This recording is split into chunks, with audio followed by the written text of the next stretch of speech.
we do a smile test drive and they'll say, eh, it doesn't make that big of a difference for me. I think I'm good.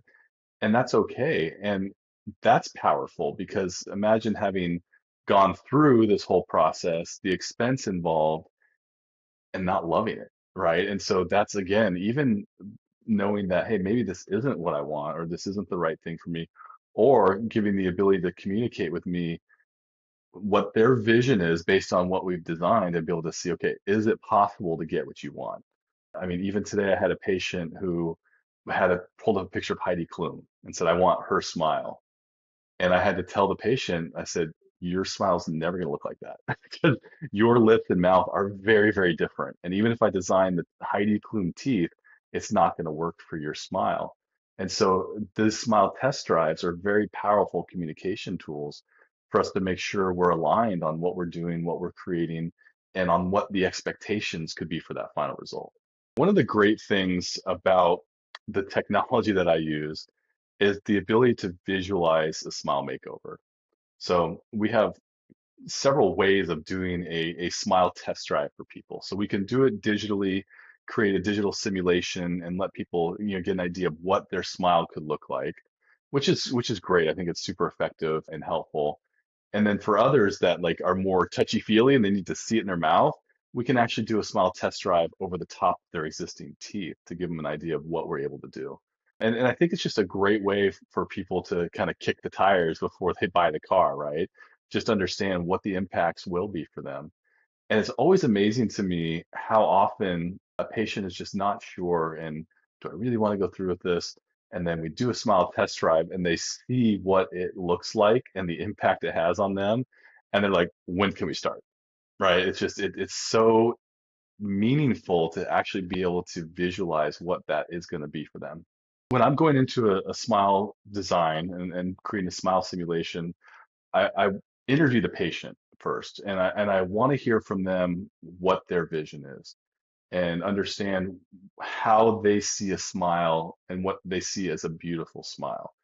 Because the one of the cool things about what I do is it's very subjective, right? Everyone has their own kind of vision of what a smile should and could look like. And so to have those conversations and to hear from them what their vision is helps me tremendously. Because then when I go into my design, I'm designing things based on their lips, their face, their mouth, their gum levels, all of those things go into my design. But knowing what matters to them helps me fine tune and customize, right? And so, these little inside the ledges things and the things we call embrasures and, the transition from the front two teeth to the side teeth, all of those things can be done, in a very customized way that's individualized to that person that wouldn't necessarily impact how that smile is going to look in their mouth, but are details that matter to them. Every case that I do, my goal is to be as conservative as possible, right? And we'll do a lot of prepless veneers or near prepless veneers. And what we often have to compromise with those cases is the final outcome, because ultimately we're adding more volume to the teeth. And for some people with smaller teeth or with spaces or chipping and wear, that's the right answer. I mean, that works perfectly. But with others, it doesn't. It'll make the teeth look too bulky and it won't work well in their mouth and their smile. And so being able to test drive that is super important. After people see that, and if it really isn't hitting, and checking all the aesthetic boxes that they want to check, that gives me the ability to now adjust and tweak, right? And say, okay, cool. Well, here's how we can make sure it gets to where you want to be. And we have conversations about, do I need to do more removal in certain areas and things like that. Imagine if that conversation happens after the veneers are put on.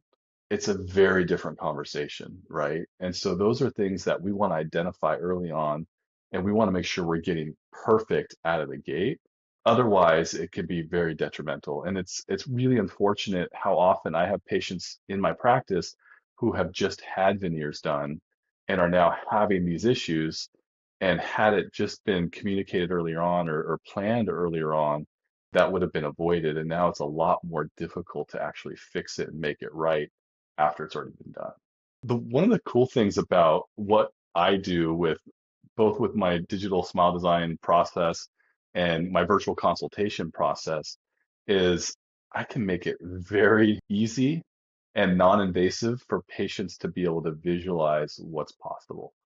And so literally a patient, if they send me the right photos and I'm able to have, these video conferences with them, I can get a design done without them even stepping into my office, right? And a lot of times, the hardest part of getting this process started is one, getting up the nerve to reach out and schedule an appointment and actually walk into the dentist's office, and two, find the time to do it. We're all busy, and we all are really good at neglecting ourselves for others.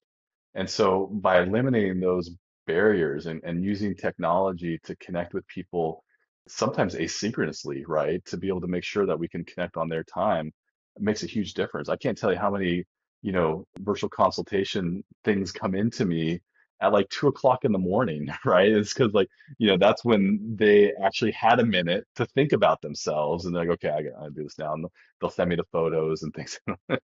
I've been asleep for a long time, right? And so, and then that next morning, I'm able to get the information and record a video and shoot it back to them. And the technology piece that these changes that came really post-pandemic, because these are things that these solutions I came up with during the pandemic that we've just made better over the last 5 years, has changed the way that we communicate with people and has made it so much easier for people to get the information they need. I mean, I even had a virtual consultation last week, and the patient thanked me for doing a virtual consultation. She said, it's so hard for me to get in there.